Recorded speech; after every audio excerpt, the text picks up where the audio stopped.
Good afternoon. So first, I want to explain my voice. Those watching at home, I am not a transvestite. Although I sound like one, and a shout out to all the transvestites out there, because every single one of them is a superhero in their own right. So, I'm battling a little voice. This is going to be speed training in 20 minutes, and hopefully the little voice that I have will stay with me. So are you ready? So this is 8 hours of training in 20 minutes. So take notes. It's going to be intense. It's going to be like a cortadito, which is a really strong Spanish coffee. So I hope you all enjoy it. So first, a shout out to my favorite superhero, Wonder Woman. How many Wonder Woman fans in the house? Okay. It's all about Wonder Woman. Her accessories, loved it. Her truth lasso, amazing. And my mother, I was an only child growing up, and my mother used to really encourage me to believe that I do have superhero powers. So Wonder Woman was my favorite, and I truly believe that one day I would be able to fly, I would be able to lasso people's identity to tell the truth about who they are, and I would be able to fight evil and ignorance. Let me try, and there I am. So this is my third grade picture, and in the third grade, something really interesting happened that transformed my life, and it's part of the reason why I'm here today. In the third grade, they started a gifted program at my school. I grew up on the Upper West Side, shout out to all the New Yorkers. And they started a gifted class, and I waited for my name to be called, and they never called my name.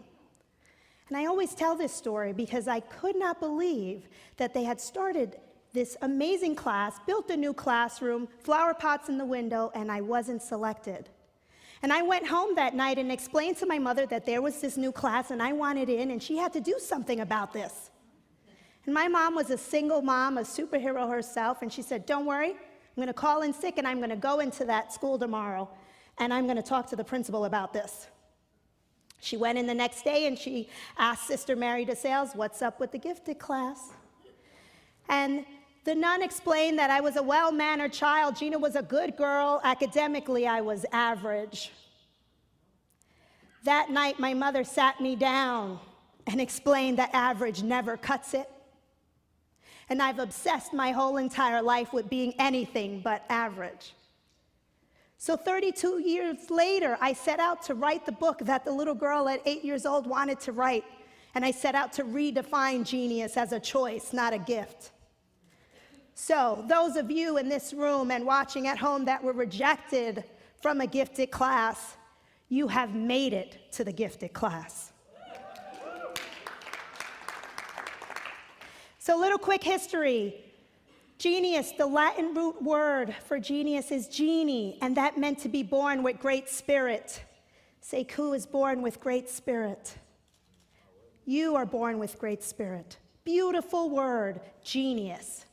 Then Joseph Addison came along and he wrote the first paper on genius in 1711, and he argued that genius was something that people were born with or they were nurtured into becoming geniuses. And he used Shakespeare as an example of someone that was obviously born a genius, and he used Aristotle as an example of someone who learned to cultivate their abilities. He has curly hair, so I favor Joseph Addison a little bit. But Sir Francis Galton had issues. He was Darwin's cousin, and his mission was to improve the breed of man. He also was the godfather of racial cleansing, and we know where that got us. IQ and the obsession with extraordinary intellectual abilities absent of emotional nurturing and development was his mission. He coined the phrase nurture versus nature. Today, I've set out to redefine genius as a choice and not a gift. And my definition has nothing to do with your SAT score, your IQ, or your genetic makeup. My definition has 6 simple ingredients that each one of us possesses. And if you're going to write anything down in the next 15 minutes, write this down. The soft side of who you are. This is who you are today. Your values, your creative abilities, and your passions. This is the heart side of you. This is you at 3 a.m. This is you at a conference crushing it at rock, paper, scissors competitions. The hard professional side, this is the 9 to 5 you. This is the strategic, logic-driven, corporate executive you or successful entrepreneur you. Your strengths, your skills, and your expertise. These 6 ingredients contribute to every single one of your genius abilities. What I'm asking you to consider, oh, I missed a slide, but it's okay, is the convergence of the two. The hard assets right alongside the soft assets. Don't compromise your values for an area of expertise. Don't compromise a skill for a creative ability. How many of you have bounced around a bookstore from the business section to the self-help section? From the career section to the spirituality section? Let's stop Tupperware compartmentalizing our lives and begin to realize that all these ingredients, when integrated, create a genius moment. We all possess it. So I'm going to take you through 5 quick recommendations. Again, 8 hours of training. I got 13 minutes. Identify your genius is step 1. That means really look at extracting those 6 ingredients. And I want to stress the soft assets because we've been conditioned since the 3rd grade to obsess on our hard professional assets. Yes, it's contributed to why we're all successful. But hard assets absent of the heart are meaningless. The brain, the mind without the heart is ineffective. While I was working on my manuscript, I interviewed Dr. Christian Northrup, and she said, Gina, we're not just brains on sticks. The heart always wins, and the heart is always right. So I want you to focus on the soft assets. Soft assets today matter most. Why? Down economy, you better get creative. How many of you are being tasked by your managers or within your own organizations to be innovative? So number 1 ingredient to innovation.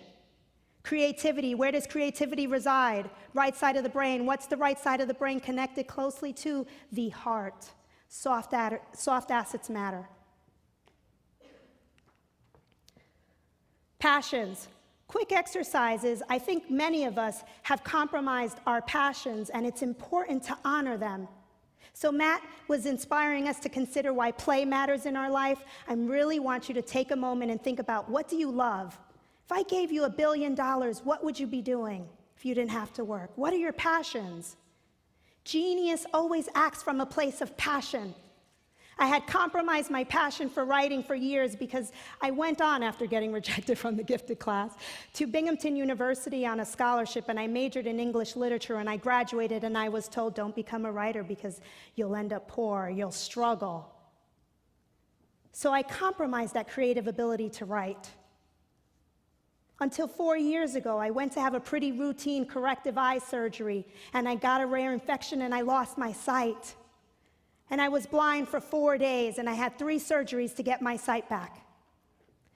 And while I was temporarily blind, all I could do was listen to TED Talks to keep my inspiration and my sanity, and thank God for a little bit of Xanax to deal with all the pain and uncomfort I was in.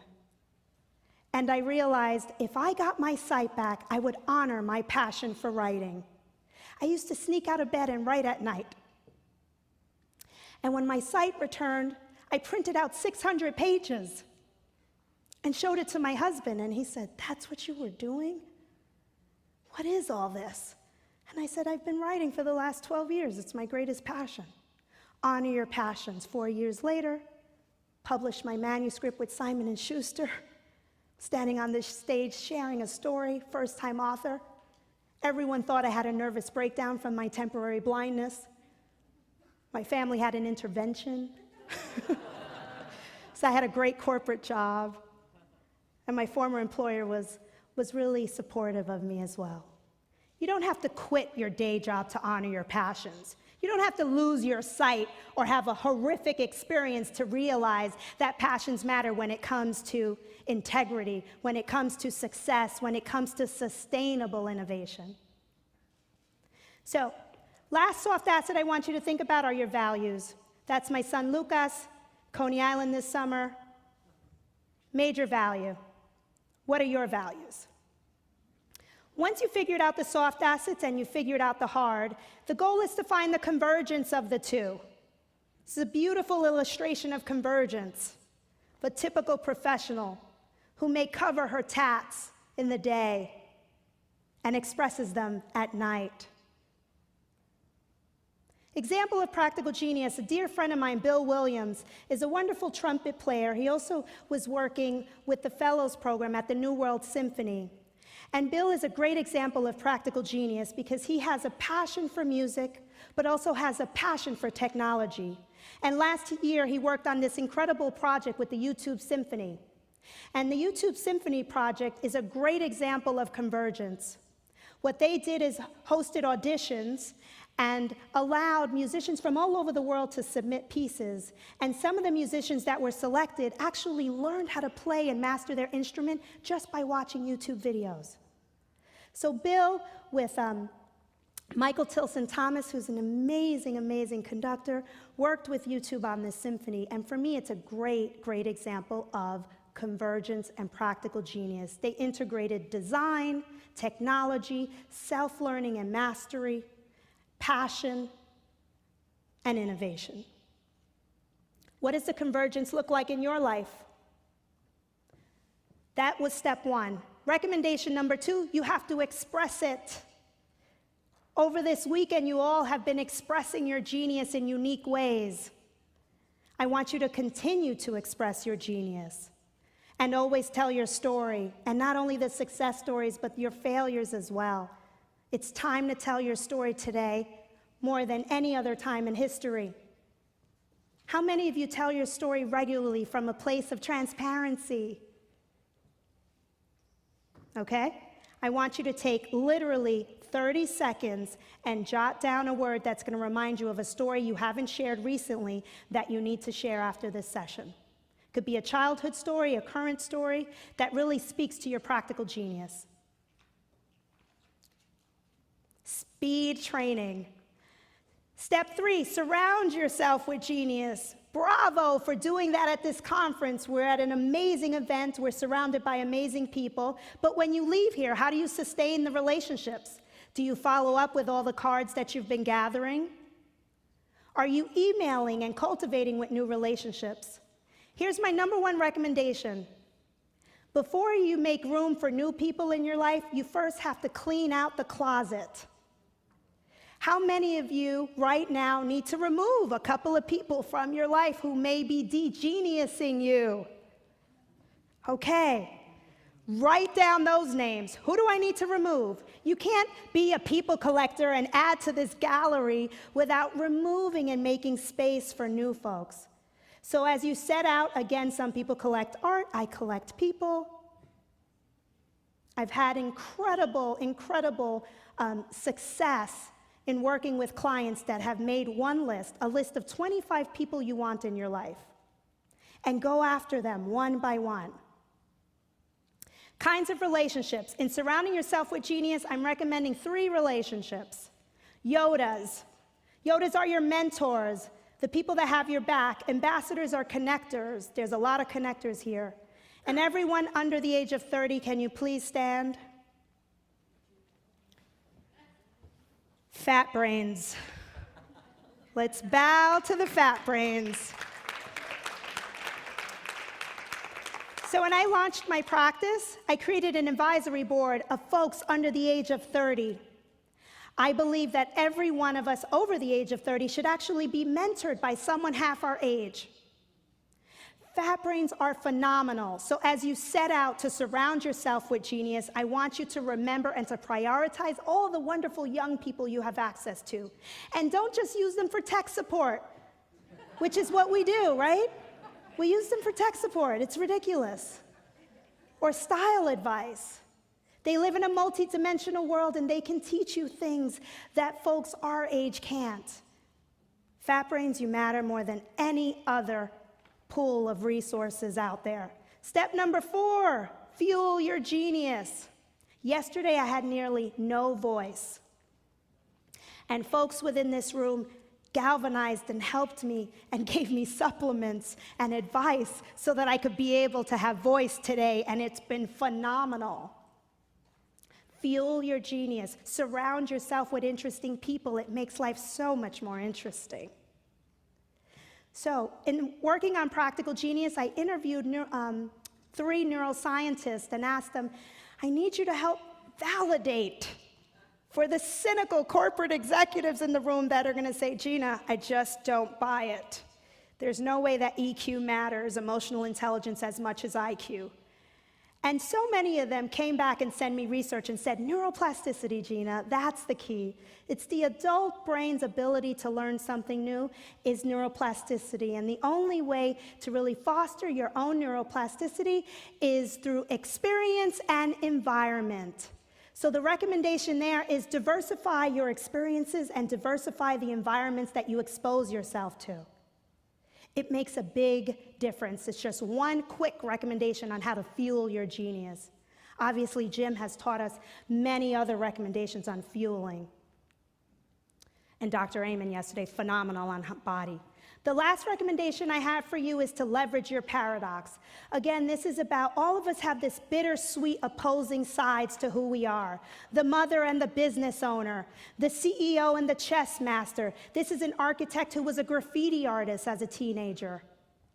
Accept those contradictions. When I was in my 20s, I used to always say I have one foot in a high heel and the other one in a combat boot. I grew up in New York City, and that's how we roll. For years, I compromised that.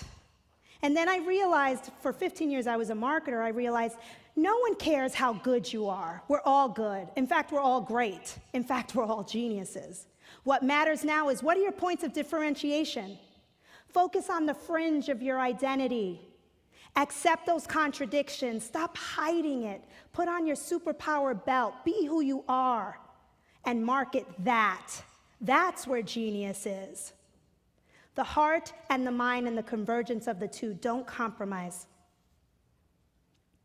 Ultimate result, obviously, is innovation. I work with teams and individuals, and it's phenomenal to watch how the model actually impacts how you manage others as well. Wonder Woman, amazing superhero. I'm glad to know that we all have embraced this notion of galvanizing our own superhero abilities. I'm glad you gave me the time. Those of you that helped heal me, thank you for giving me voice. I want you all to stay in touch. This was fast because I only had 20 minutes, but I've really been impressed with every single one of you, and I hope that you continue on in identifying and leveraging your ingredients that contribute to who you are, expressing it daily without apologizing. Ladies, speak up. 3, surrounding yourself with interesting people, removing the toxic. 4, being sure you fuel the body, the spirit, and the mind simultaneously. And lastly, remember to accept your contradictions and leverage it. Every genius does. Please stay in touch, and thank you. Thank you. Stay there. You should have caught it. Oh,